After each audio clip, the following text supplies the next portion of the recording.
খাবারের জন্য হবে গোলা রুটি। আমরা মামের গোলা রুটি খাবো আজকে। আসো দিকে আসো। তার আগে আমি এটা সরিয়ে দিই।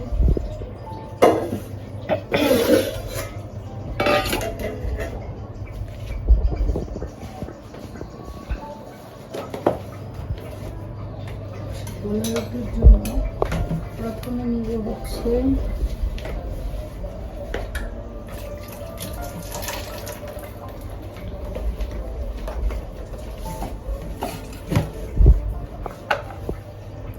একটা চামচ দেওয়া আছে, তাহলে আমরা এটাকে এখানে ছোট চামচ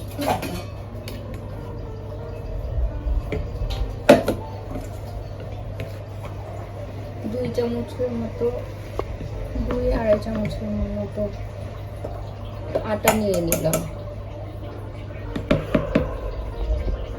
আর একটু লাগবে, আটা নিয়ে নিলাম। তখন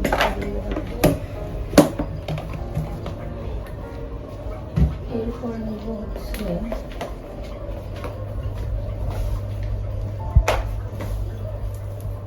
পেঁয়াজ।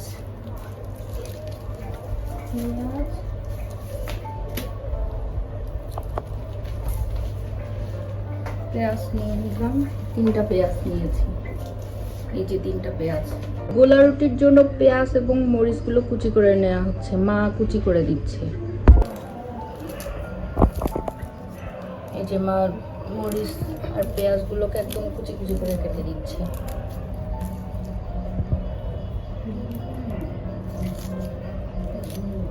একটু ঝাল ঝাল হবে, এই জন্য আমরা এখানে কয়টা পেঁয়াজ কাটা মরিচ কাটা হয়েছে? 4টা না?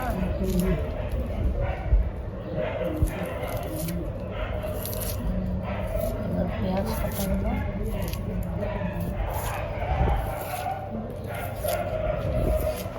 3টা থেকে 4টা পেঁয়াজ কাটা হলেই আমাদের হয়ে যাবে। একদম কুচি কুচি করে কাটতে হবে।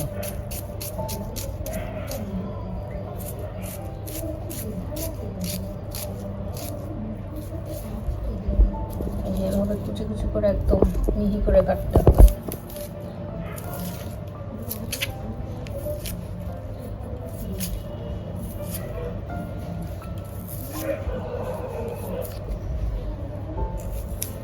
বিশেষ করে এটা যখন শীতের সময় হয় আরো খেতে ভালো লাগে, যদি একটু ধনিয়া টনিয়া দেওয়া হয়, ধনে পাতা টাতা, তাহলে আরো ভালো লাগে।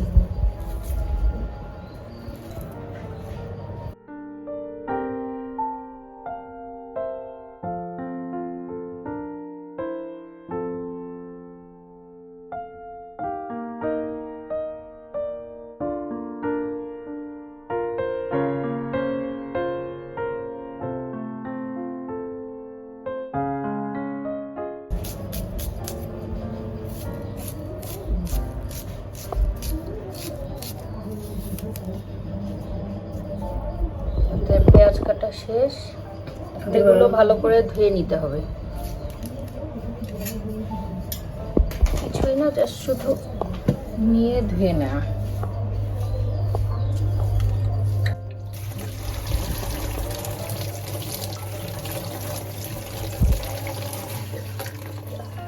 কম করে রেখে দিই যেন জলটা পড়ে যায়। এবার আমরা চলে যাব আটার এখানে। যেখানে আটার যেটা বের করে রেখেছিলাম সেটা,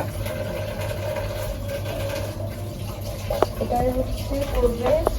আচ্ছা, জলটা হয়ে যাচ্ছে, আমরা এটা দিয়ে দিলাম পুরোটা দিয়ে। এখানে যাবে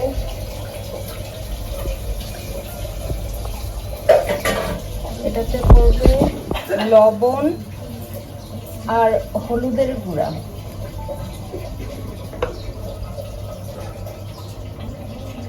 যে লবণ করেছে, পরিমাণ মতো লবণ,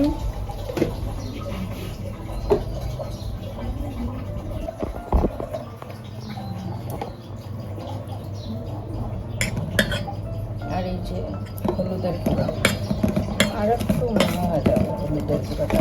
এটা সাধারণত কালারের জন্য, খেতেও ভালো লাগবে, দেখতেও ভালো লাগবে।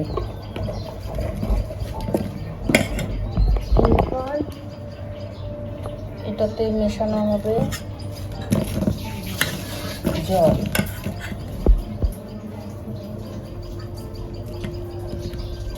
যেটাতে মেশানো হলো জল, তারপর আস্তে আস্তে নাড়াতে হবে।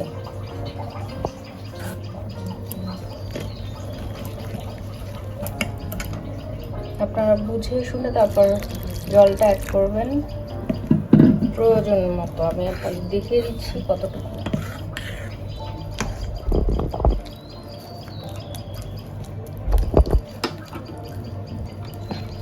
ভালো করে মিশিয়ে নিতে হবে। যে কড়াই চড়িয়ে দেওয়া হয়েছে, কড়াইটা একটু গরম হলে, আর এটার থিকনেসটাই যেরকম আছে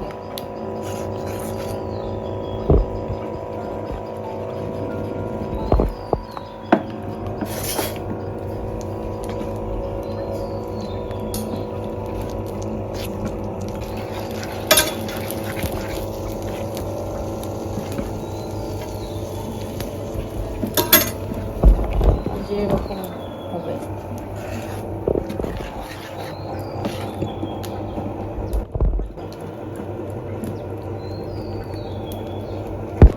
যে কড়াই গরম হয়ে এসেছে, আমি এখন এই গোলাটাকে হাত দিয়ে দিতে পারলে সব থেকে ভালো। হাত দিয়ে ইউজ করবো।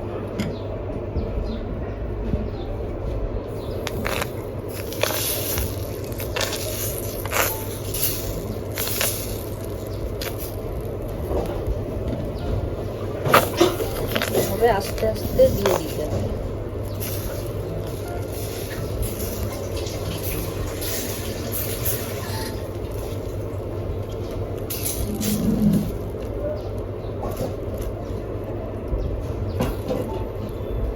এভাবে আস্তে আস্তে দিতে হবে।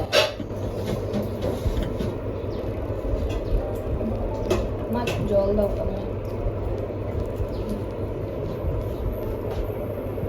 এই যে দেখুন আস্তে আস্তে শুকাতে ধরেছে।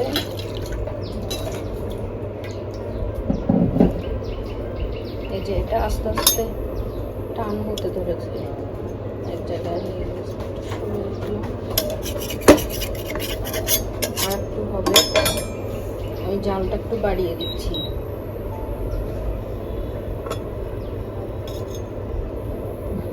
কিছুক্ষণ ওয়েট করতে হবে।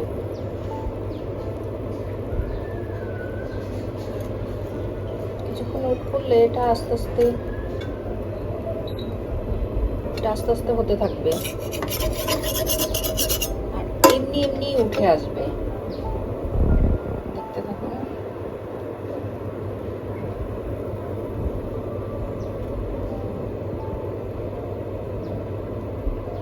জালটা বাড়িয়ে দিয়েছি। এই যে দেখুন এমনি এটা উঠে যাচ্ছে। একটু উল্টিয়ে পাল্টিয়ে দিলাম। আপনারা চাইলে এটা নাও করতে পারেন।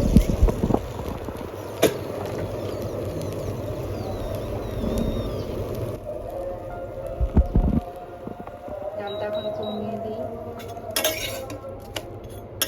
এইভাবে একটার পর একটা নামিয়ে নিব। এভাবে একটা একটা করে ভেজে নিতে হবে।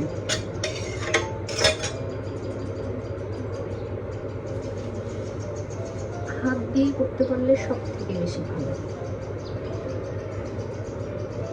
তাহলে জিনিসটা যত পাতলা করতে পারবেন, এটা খেতে তত ভালো লাগবে।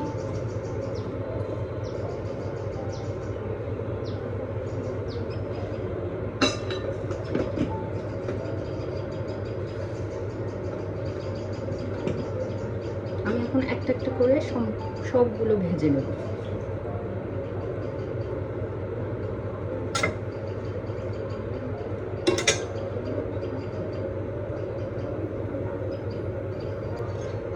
হয়ে গেছে, আমি এটা এখন নামিয়ে নিব। এই যে হয়ে গেছে, নামিয়ে নিব। সস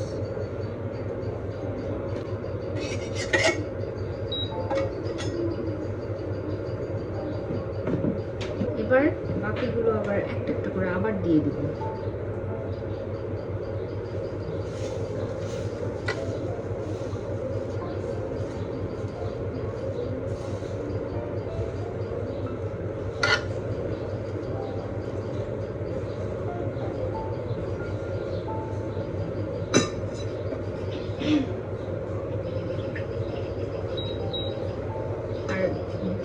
ভাজার সময় একটু খেয়াল রাখবেন আপনারা যেন চুলার জালটা কম করে দেওয়া যেন হয়, যেন হাত না পুড়ে যায়।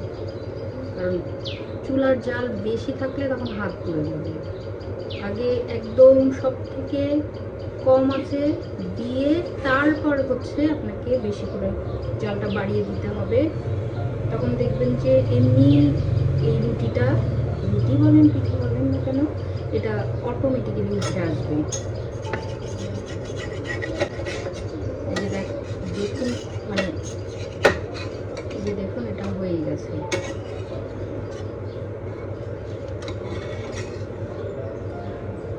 হয়ে গেছে। দেন আমি আবার জালটা একদম সব থেকে লোয়েস্ট দিয়ে দিলাম, লোতে দিয়ে দিয়েছি। আবার আমি এইভাবে যেমন করে ওগুলো দিয়েছিলাম ঠিক একইভাবে বাকিগুলোও দিয়ে দেবো।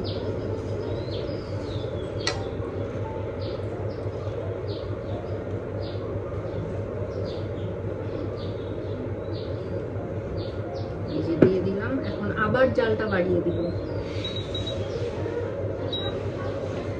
দিলাম। এবার ঠিক একই রকম ভাবে হয়ে গেলে তুলে নিব। এটা হচ্ছে আমাদের সব শেষ পিঠা। আর পিঠার পিছনটা, পিঠা রুটি যেটাই বলতে চান না কেন বলতে পারেন, এই যে পিছনটা একটু করকরে হবে,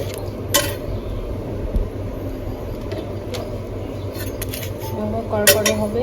আচ্ছা এখন হয়ে গেছে, আমরা এখন উল্টে পাল্টে, এই যে হয়ে গেছে আমাদের সবগুলো